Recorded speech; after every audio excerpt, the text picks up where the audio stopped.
So the more we remove these identifications, so we've got 4 of them now, we've got 3 of them now, so now the world looks more lighter, and then it starts to become shaky. It starts to create a snowball effect of where the consciousness sees the lessening of these abstractions of reality, and this starts to create more evidence and realization of who we truly are. And this helps the process. Once you've experienced a gradual lessening of some of these identifications and they get exposed for what they are, it encourages consciousness to look more, and it becomes more interested consciousness in seeing, hang on, if I've already undone a few of these identifications, what more can be undone? And what does the world truly look like beyond the veil of identifications that obscure my reality? So just getting back to, let's get enlightened here. And so awareness, consciousness is looking at this thought. It sees it's not this thought, and it becomes realized. And the awareness is now aware that it is aware.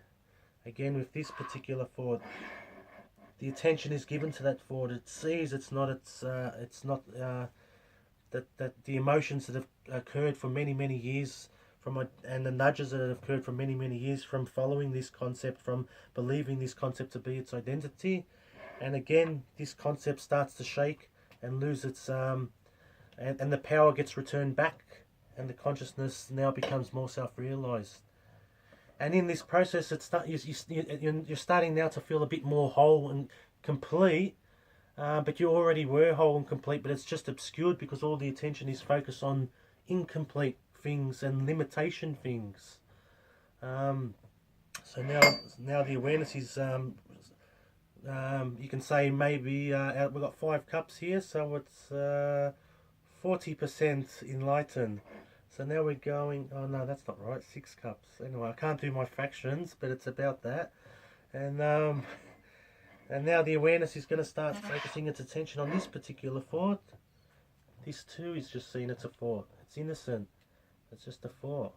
Oh, for many years the consciousness realized I've been identified with this, and I can see it's just a thought, and I can feel its heavy effect that it creates, and the nudge it creates when I identify with this. I can see the emotion generated when I identify with this, and because I see this, I realize my identity as the seer of this, and the disidentification occurs naturally on its own. This thought disappears, awareness becomes self-realized here, and this one now becomes self-realized, and these now we're at halfway point of enlightenment, and this half just stays with you in your interactions with people and situations pretty much forever. It doesn't mean it slightly can be forgotten again. It does happen, but now you've got more awareness in your ability. So life's now creating 50% less nudges.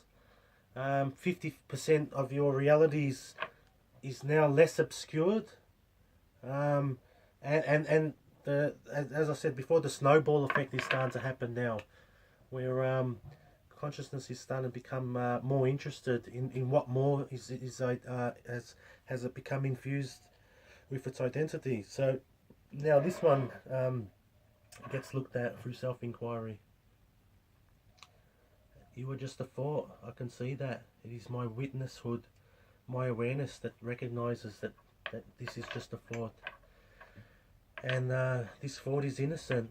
And I see that an identity has been created through this.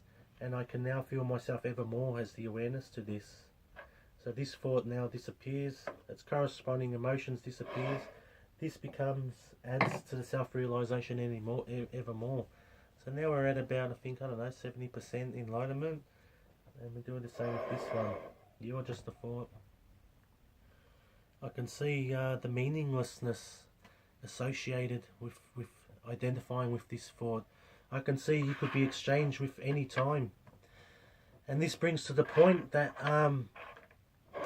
everything that can be identified with is subject to variation, and it's subject to being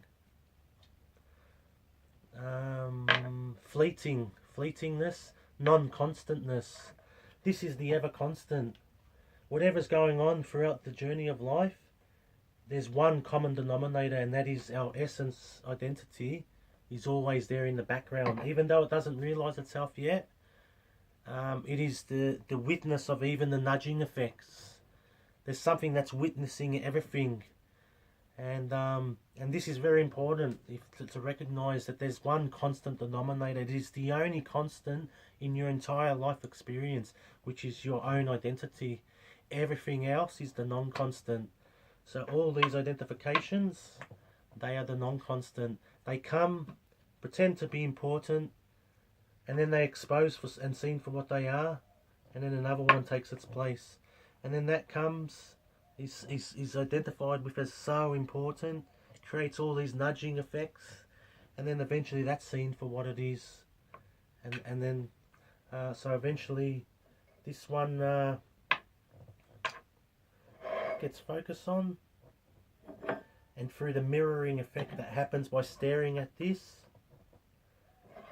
recognize I must be the one looking at this. I am not this, I am the one that's looking at this. And through this self-realization, this concept loses its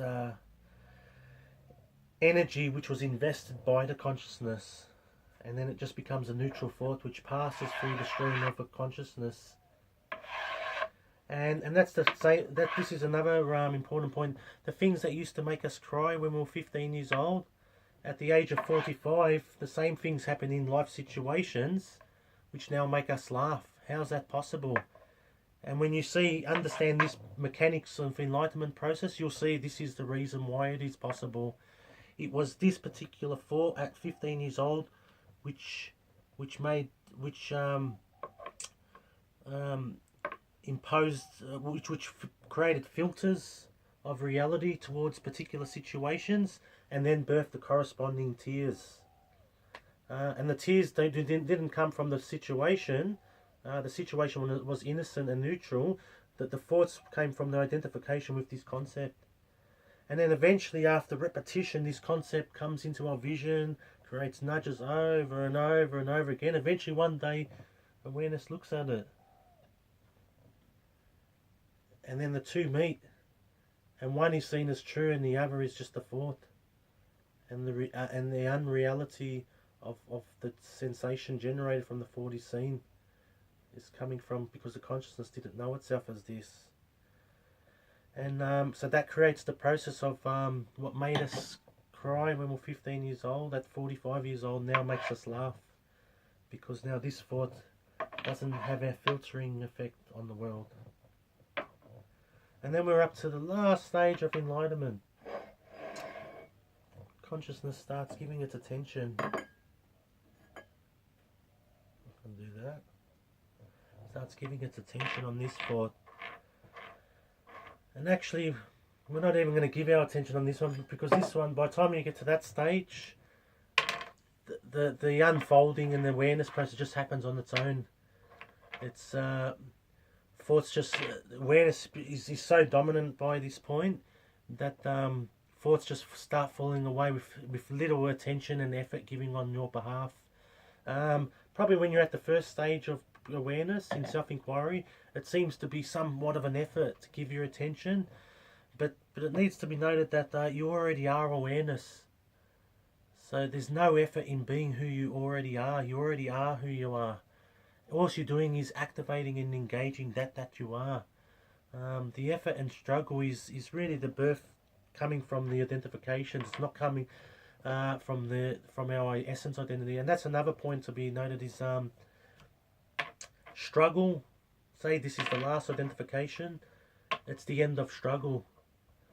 When consciousness sees that this concept, which is pretty much one of the last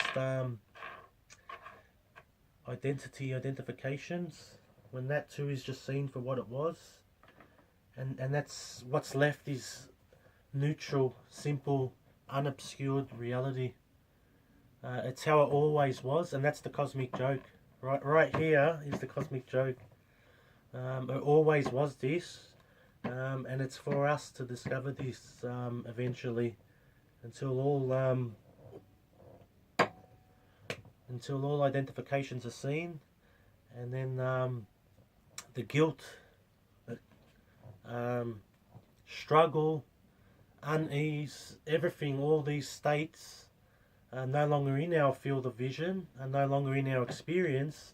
So these feelings and emotions no longer exist anymore, and seen as no longer needed to exist anymore, because we can see that they were just created through identification, and what's left is just self-realized state of being, which always already was there. That's the cosmic joke. It always was there in the from the beginning.